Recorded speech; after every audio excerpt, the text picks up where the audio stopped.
Others are trying to get out of the dollar system. There's a dollar system that now is being changed.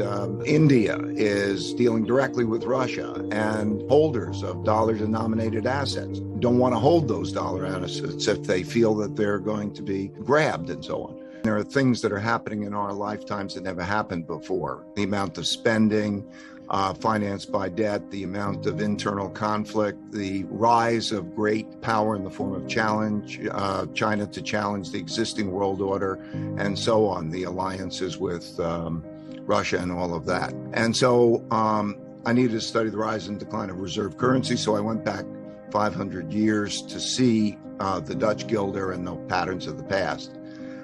It helps me. And then when I did the study, I did a book, because I thought it was important to pass along. And then I wanted to make it very clear and digestible. So the animation that you're talking about is very clear and digestible, so people can put what's now happening in the perspective of these historical patterns, which helps people think about what's coming next. Right now, the U.S.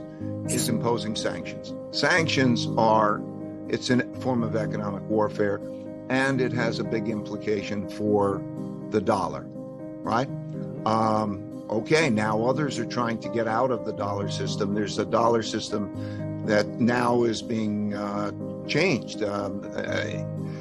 India is dealing directly with Russia, and holders of dollar-denominated assets don't want to hold those dollar assets if they feel that they're going to be grabbed and so on. So what's happening now has happened many times before. And I learned this in my past because in 1971, I was clerking on the floor of the New York Stock Exchange. And President Nixon gets on and he says, we're not going to give you the gold that the dollar is backed by. And we had a devaluation. It took me by surprise. I walked on the floor of the stock exchange. I thought it was going to go down a lot. It went up a lot. And that's because I never experienced the currency devaluation. I found the same exact thing when I studied history. Same exact announcement took place on March 5th, 1933 by Roosevelt and had the same effect. So I understood then how history before me was important. Studying the Great Depression allowed me and Bridgewater to anticipate the 2008 financial crisis. If I didn't study that, what's happening now is very relevant, is a guide to the past, is a guide to what's happening now. As we are approaching a challenging of the world order, in other words, a great power challenging another, there is an increased likelihood of some kind of war. There are 5 kinds of wars. There's a trade war, a technology war, a geopolitical influence war, a capital war, which we're in the midst of, and then there's a military war. And those things drive countries to be self-sufficient and independent. And as a result, globalization diminishes and nationalism increases. How does it affect the markets?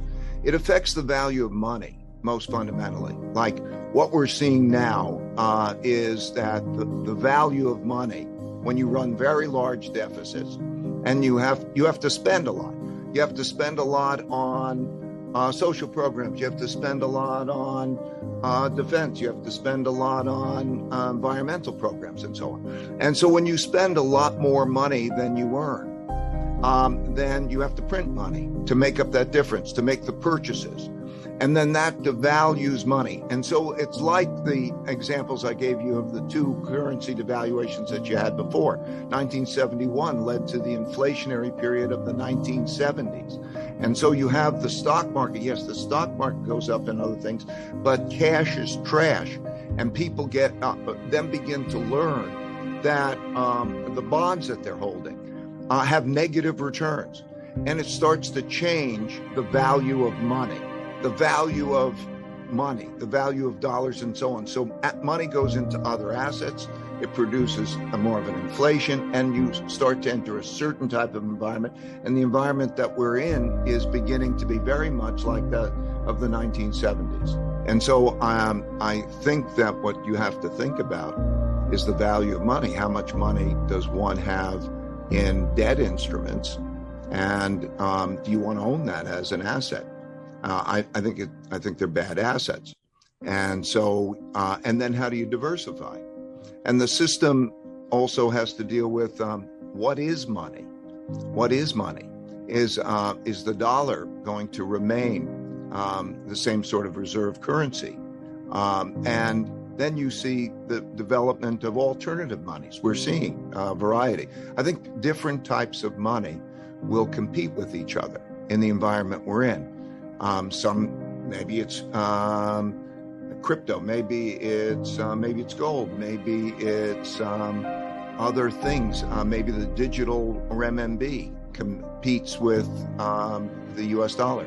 We're going to come into an environment because everybody thinks that think about how much money is being stored in debt instruments, those debt assets. Think about how poor those returns are. So that kind of a shift, I think, is very important.